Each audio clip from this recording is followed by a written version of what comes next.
This method is called the substitution method. We'll still be replacing one of the letters with the other, but it's slightly different to the way we've just seen. In this example, you see our two equations, 3x minus 4y equals 29 and y equals 4x minus 17.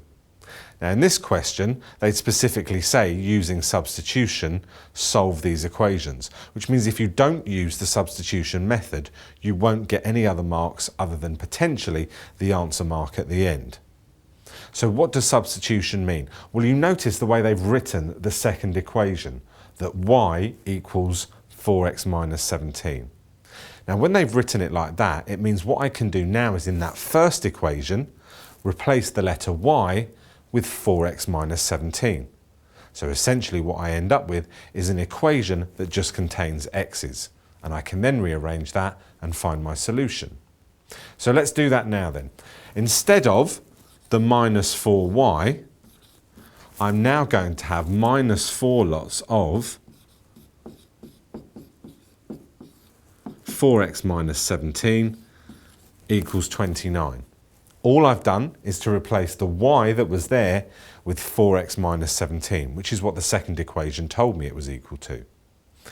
Now I have this, I can multiply out my bracket, rearrange and work out what my x value is. So let's do that now.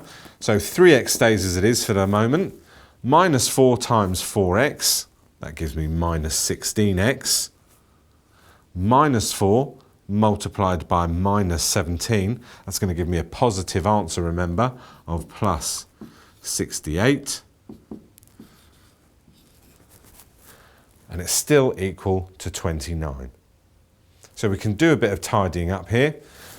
3x minus 16x, well that's going to give me minus 13x. Plus 68 equals 29. Let's take that 68 over to the other side now, so I have all my numbers on one side and my letters on the other. So that will leave me with minus 13x there, equal to, well 29 take away 68, gives me an answer of minus 39. So I have minus 13x equals minus 39. Now minus 13 multiplied by 3 gives me minus 39. So therefore my x solution, in this case, is x equals 3. Notice what we did here. We replaced the y term with what they gave us in the question, which was the y equal to something in terms of x. So we ended up with an equation in x that we could rearrange and solve.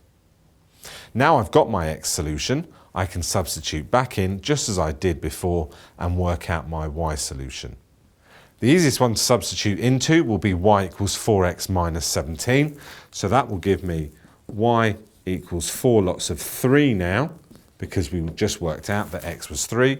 Subtract 17. 4 times 3 is 12. And 12 minus 17 gives me my final solution of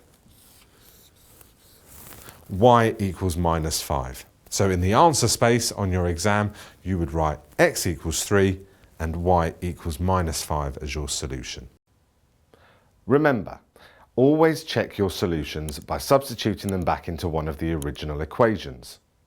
So in this case, 3x minus 4y becomes 3 times 3, take away 4 lots of minus 5, which gives us 29 as required. So we know our solutions are correct.